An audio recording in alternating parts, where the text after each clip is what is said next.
Hey everybody, this is a very large object, and I am here giving you a very exciting review of the AOKZOE A1. Now this device is the first 6800U device that I could get my hands on, as the Aya Neo is not shipped yet. It won't until next month. And the GPD Win Max 2, I don't really consider that a handheld. It's more like a smaller laptop or a netbook. So, given all of that, let's go ahead, let's take a quick look at what's in the box here. I did already open it up. Did a whole bunch of testing and everything with it. So, this will be a sort of what's in the box sort of look at things. So let's just take a look here. What do we got? So we have the system here. I did pick the blue one because I think that one was the best color to pick from. The other one was white. If you are a fan of like the original like Xbox 360 and its controller and everything, that D-pad was gray on the white model. But I wanted something a little bit more unique and different. So it has a pull tab here to pick this up. So here's the console. We're going to put this over to the side. And we're going to look at see what's inside the box here. So we have our little manual here. It comes in a, I believe this is a plastic covered card here, stock. And then we have our user manual that has a QR code on it. It might be in Chinese, I don't know. But you can go ahead and scan that if you want. You'll see how their manual is. I didn't really check it because I know how a computer works. So, and I'm not using their software, and I'll explain why later. So the charger and cable, I in fact don't have anything in here because I already took it out, but it would be inside this little box here. This is the charger that they give you. It is a standard American 2-prong here with a USB-C on the back here. This should be providing 100 watts if you have the big battery version of it. So that is it for the box. We are done with that. Now we're going to move over to the actual hardware of the device. And before I go into the buttons and everything here, I'm going to quickly address the specifications for the device. It is a 6800U. It has DDR5 memory. And it has 16 gigs of it. You can get a 32 gig RAM version of it. I have the 512 gig SSD in here. It is user replaceable. However, it will void your warranty. It has a micro SD card slot, so you can expand that storage as well. It has a 8-inch 1200p panel. So what that means is, imagine 1080p, right? And adding the extra pixels to make it up to 1200. So it's a 16 by 10 aspect ratio as opposed to 16 by 9. That is, in my opinion, preferable. I'm all for more screen real estate. So, let's look at the actual hardware of the device here. Don't mind my cat. She is just running around like a little lunatic. But let's start with like the analog sticks. So the analog sticks are actually kind of nice. They're not as big as, say, an Xbox analog stick or like the PlayStation analog sticks. However, they do feel nice. They're not too stiff, but they're not too loose either. one problem I had with some controllers is that there wasn't enough of resistance when moving the analog stick. And it kind of felt a little lifeless. And it did make aiming a little harder. So, in that regard, wonderful. Analog sticks. If you're worried about playing like first-person shooters and stuff like that, that you can play on a controller, you'd be able to play here without any issue. We have the face buttons here. They are actually really nice. They are, I would say they have about the same stiffness as, say, an Xbox Series controller. But they're going to be a little bit smaller, of course, and their face is going to be a little less, what is it pronounced, domed.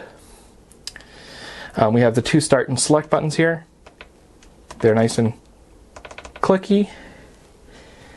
We have the shoulder buttons here. So these are interestingly shaped,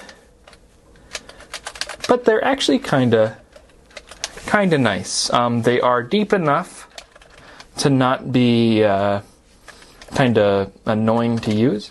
They're also sloped here, so you can hold the controller in many different ways. If you have smaller hands and such, it's going to be easier to hold. The bumpers here are interesting. So, if you're going to see here, I can click it here, click it there, but I cannot really click it at the top because it's hinged right here. Because of that hinging, the original Xbox One controller, if you guys remember it, had that same issue there. Given the size of this device, it's going to be less of an issue. You don't really want to play it like this. You're going to want to be able to hold your controller like this. And to be honest, I have fairly large hands, but I would rather hold it further down anyway. So we have a keyboard key here. We have a turbo button. That is so you can open up the AOKZOE software. I don't have that installed. So for me, the turbo button does nothing. This is the show desktop button. So if you're in a full screen application, if you press that, it will take you back to the Windows desktop. I have this set to a different software so that it brings up a different menu. It's sort of my alternative to using this turbo button. Having this keyboard button is incredibly helpful. I think every device needs to have a dedicated keyboard button if they don't have a physical keyboard on the device. So lastly, and you probably noticed, I'm going to mention the D-pad. So a lot of people memed on the Discord when this device was first announced. People looked at that D-pad and they went, wow, that looks awful. And then we had hands-on reviewers going, wow, this is awful. Now, I don't think this is going to be as bad as what the reviewers experienced, because when I remember them playing, it wasn't as clicky, but it is still a little bit vague, I'm going to be honest. Can you still use it? I guess, like if I'm playing like a game that doesn't really rely too much on the D-pad, I'm fine, but 2D platformers, I'd probably use the sticks. I'm gonna be honest. So, that leaves us to I/O and such.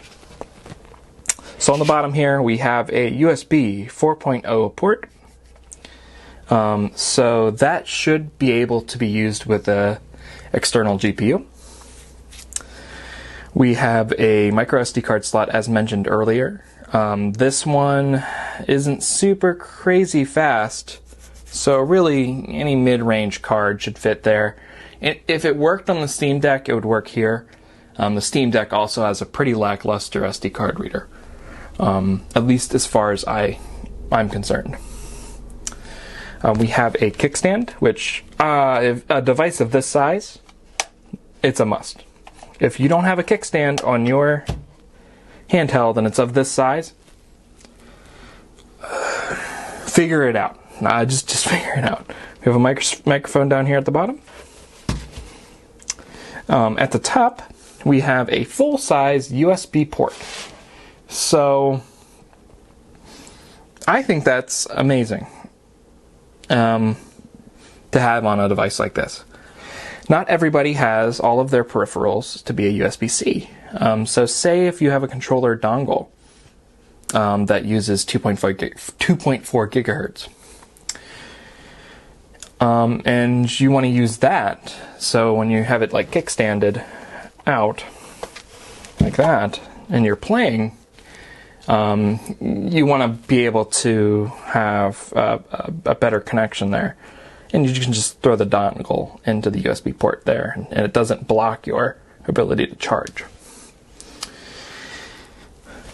So that's amazing. That's a wonderful add-in. I think every device should at least have one legacy port like that. It has another USB 4 port, eGPU as well, a headphone jack, a little power LED to indicate whether it's charging or it's powered on. We have a minus and plus for volume. I kind of wished it was swapped so that this was plus, this is minus, but that's seems to be how they do it in China. So, lastly, we have our power button, which is sort of flush with the body, so you don't accidentally press it. And that is it for the hardware portion of this device. We're gonna go on, and we're gonna test a couple games out here, and we're gonna see how they play. One game on that list, which is Call of Duty, I'm going to be able to show you the campaign, but the multiplayer, unfortunately, I'm still shadow banned from, just because I was using the AOKZOE app when I was playing it. Apparently, even having it installed will shadow ban you. So if you have this device and you haven't played Call of Duty yet, or planning to play Warzone, uninstall the AOKZOE app. Before you do that. You can always reinstall it, but make sure that whenever you launch that game, that software is no on your machine. So, let's take a look here.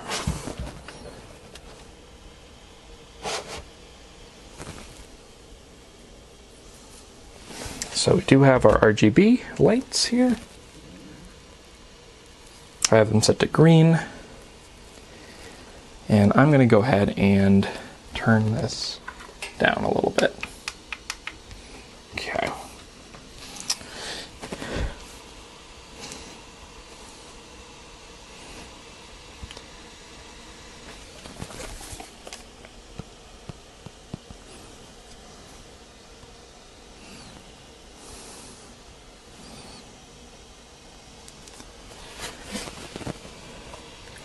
So as you guys can see here, we are at our Windows desktop here. I'm just going to make sure that Afterburner is running.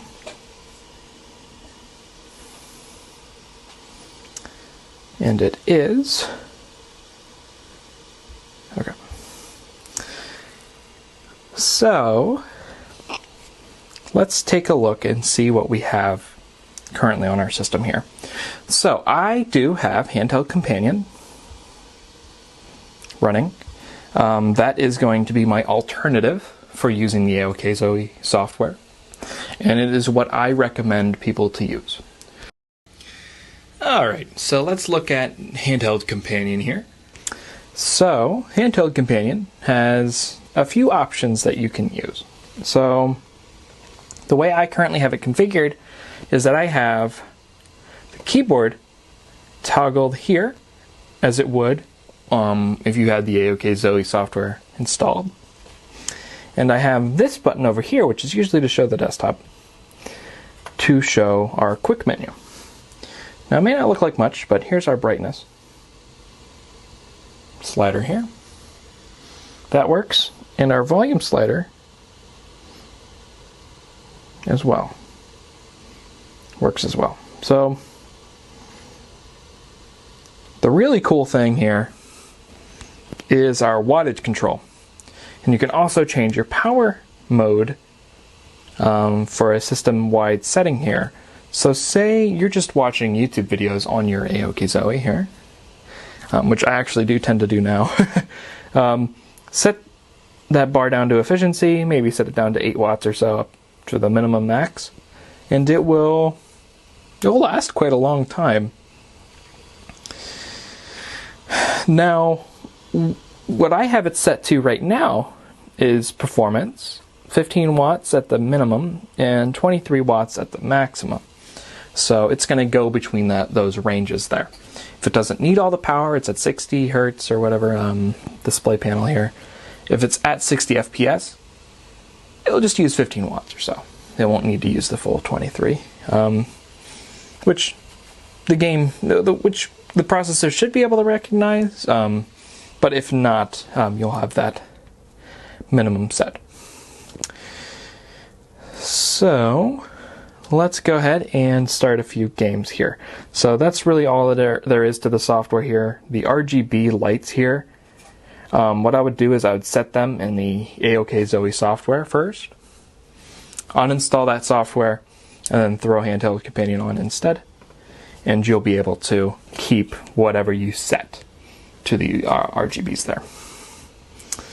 So let's start with a game that I think it would be a little easier to play, and that is going to be The Outer Worlds.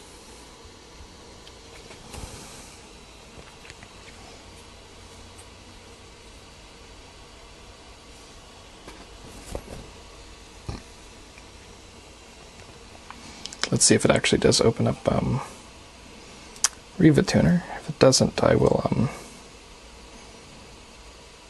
reload this, and you'll see that. Let's see if that happens. Did Riva Tuner with Afterburner actually load? Doesn't look like it. So I'm going to go ahead and do that and fix that, and I'll be right back. Alright everybody, let's take a look at The Outer Worlds here. We're going to be playing this at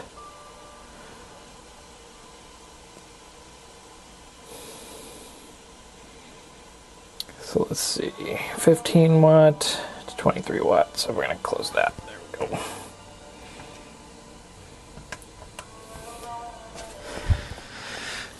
So this is my second recording of this, so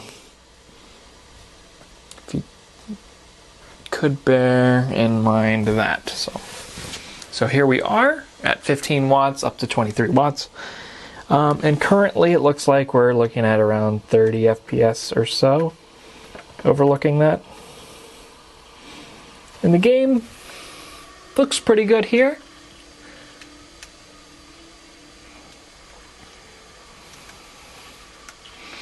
Most things set to high. Alright. So let's check our settings here. What we got in the graphics, we are currently set to 1080p. Full 3D resolution. And we have a custom here. We have screen effects set to high. Pretty much everything set to high except for shadows.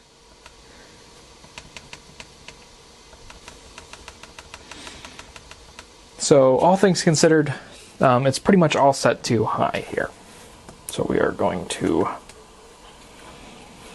take a look here. So that's around 30 FPS experience here.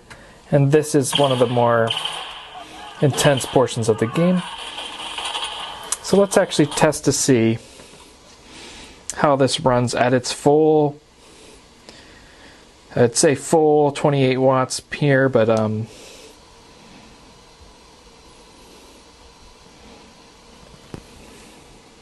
it can go higher than that. So let's resume.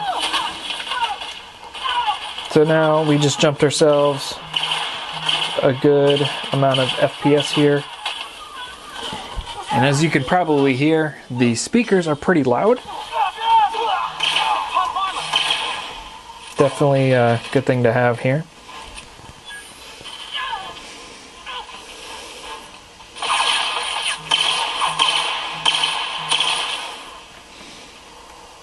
Alright. So that's good. Let's go ahead and switch over to our next game. Let's quit out. Our next game is going to be Fallout 76.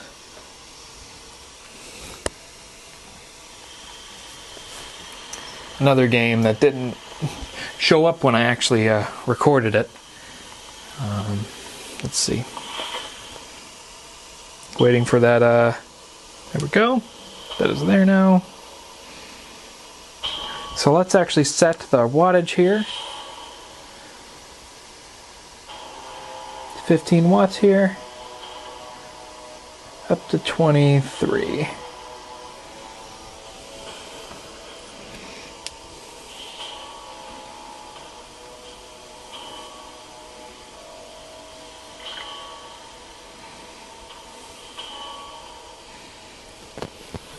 Okay. Let's see how the game plays here. Alright, let's see how the game plays here. So as I mentioned earlier, that I don't really use that AOKZOE software anymore. And that's mainly because of being banned in Modern Warfare 2 for using just that software in the background.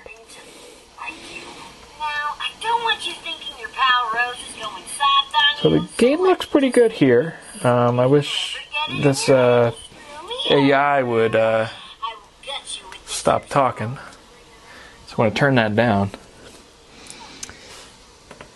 And let's go ahead, let's see that. So this is currently sub 30. So let's see if we can boost that up here. So let's try giving it the 23 watts full. Don't let it sit back down to 15. And it is currently sitting at, so right now we're looking at 30 FPS here at 23 watts. That's pretty good. I could probably cap it at 30 here, but let's see if we can get even more performance out of this. Let's push it all the way to 28 watts. And we're sitting above 30 here, closer to 40. But honestly, I'd probably cap it at 30 here and run it at 23 watts. This isn't a super in-depth thing here right now. So we'll go ahead and continue on our way. So, and I already recorded the last game here, so I'll be switching you over right now. Alright.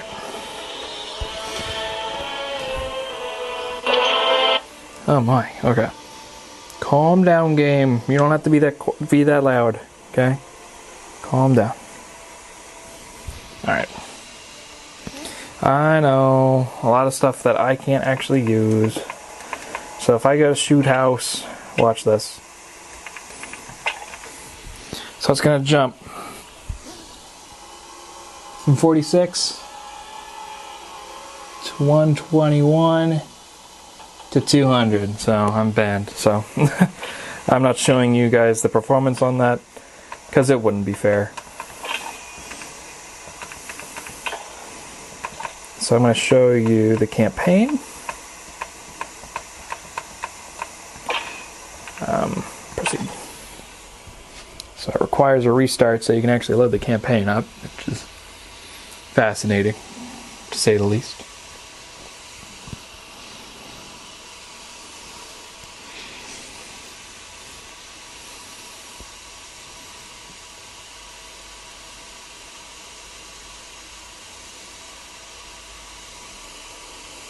Allow.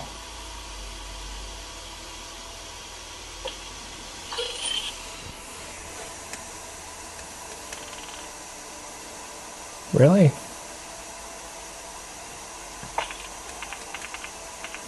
Alright, so we're going to start with battery. Okay, so we're going to start there so that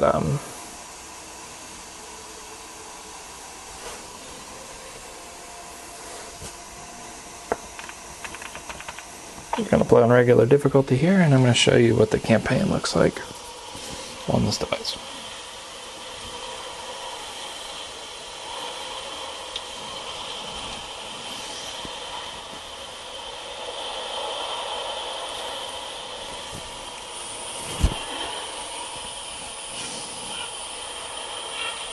Golden Eagle Actual, Shadow 1 is weapons hot.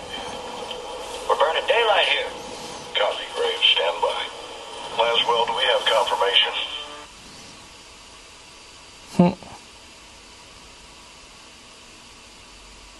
That's new. Haven't seen a loading screen like that.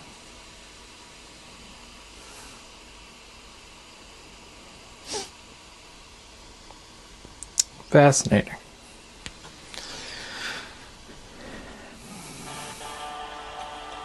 If anything, this would be a hit piece on Call of Duty, if anything. So. Ghosts look good. The game looks good. It's going to try to shoot, aim for 60 FPS. That's General Cobrani. He's punctual. I'll give him that. Now get up there and let's see what he's up to in the middle of nowhere. Alright. So let me show you what it would be like if it was at its maximum TDP. Oh, it's not letting me. Of course, that'd be too easy, wouldn't it? Hey. Ghost, relay when the target is visual. Oh, the game's not letting me do it. That's fascinating. Okay. Eyes on. What do you see? I'll be honest, though. I'd probably be okay playing this at this, wattage here. But the graphics, though, can probably be changed. We're going to set it to balanced. FSR on and everything. So let's...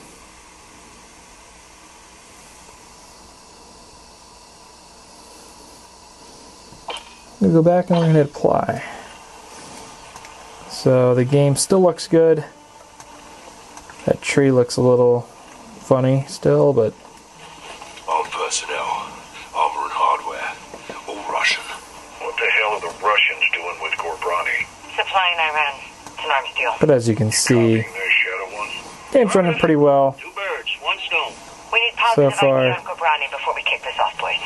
Ghost, can you identify the general? Armed escorts around one VIP.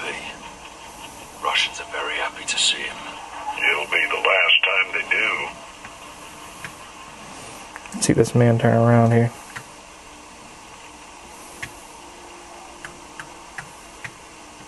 Visual on General Cobrani. Alright, it's marked. Copy. All stations target confirmed.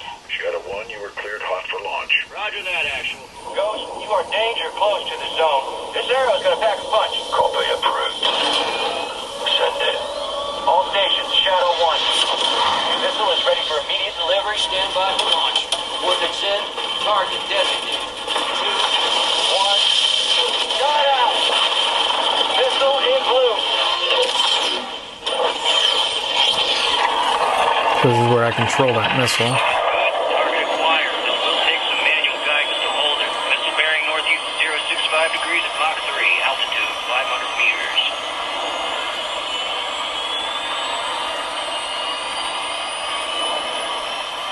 Right. Oh shit. But no. So this whole scene should go perfectly fine. We'll go ahead and cancel the campaign on here. Quit. Confirm. And we are going to end the review more or less right here. the battery life is at 26%, and it was at half when I started, mostly because me dicking around with stuff. So we can go ahead and quit out of this, quit the desktop. So that is about it for the AOKZOE. Do I recommend this product to you guys? If you're buying it on Amazon, it's going to be $1,000 something, $1,200 something, I think, for this same model here. So that's about $300 more than what I paid. I wouldn't recommend this device right now as it stands. I feel like a lot of the hardware is there. It's just that the software isn't. So if the software didn't cause temporary bans for certain games, and if certain bugs, like say the keyboard thing, where it actually, let me see if I can get it to do it. So this is our mouse joystick here, as you can see. It's actually pretty convenient to have, but it is buggy. So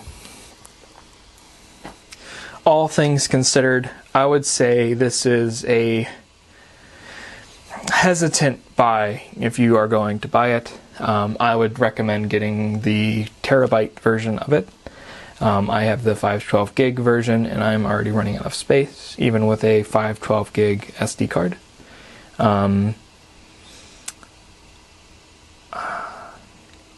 So other than that, I would say wait for the iNeo 2, or try to get a GPT Win 4 when that comes out, because that's going to have a physical keyboard as well. There's a lot of interesting devices coming out. This one's not going to be the cheapest one, unfortunately, and because of that, it might be lost in the shuffle here, especially with the 1X player coming out with their own devices that have the 6800U, which will be pretty much the same thing as this, except smaller.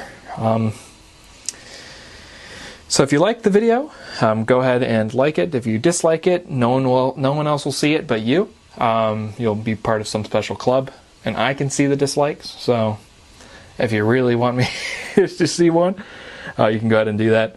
I am trying to get up to 500 subscribers. I don't know whenever that would happen, but so I can do polling and stuff like that. And every subscriber counts to me. Everybody matters to me. So, and because of that, I want to thank you all for being on this journey with me. I don't know how many more reviews like this I can do in the future. This is the last device pretty much that I'm going to be reviewing for a long time. I'm going to be doing a lot of comparisons and stuff like that. I'm still going to be looking at the Steam Deck. I'm still going to do all these other things. It's just I might need to do something in the meantime between when actually reviewing things. So what I'm thinking of doing is I'm going to be playing things like Call of Duty and stuff like that. Have gameplay stuff in the background, and I'm going to talk about general current events in tech and stuff like that. Things that I'm genuinely interested in. And I might stream a little bit every so often on the weekends. So if you guys are interested in that, please let me know. I'm going to start doing that other type of stuff pretty soon, maybe tomorrow, depending on when this video goes up. So I'll see you guys on my next video. It is going to be a lot of comparison stuff. I'm looking at Metro Last Light. I'm looking at, not Last Light, but Exodus and heavy games like that running on this system. And I'm going to see how it compares to the Steam Deck and the Neo 2021. So a last-gen device versus the two new ones that are out now. So, peace out. See you on the next one.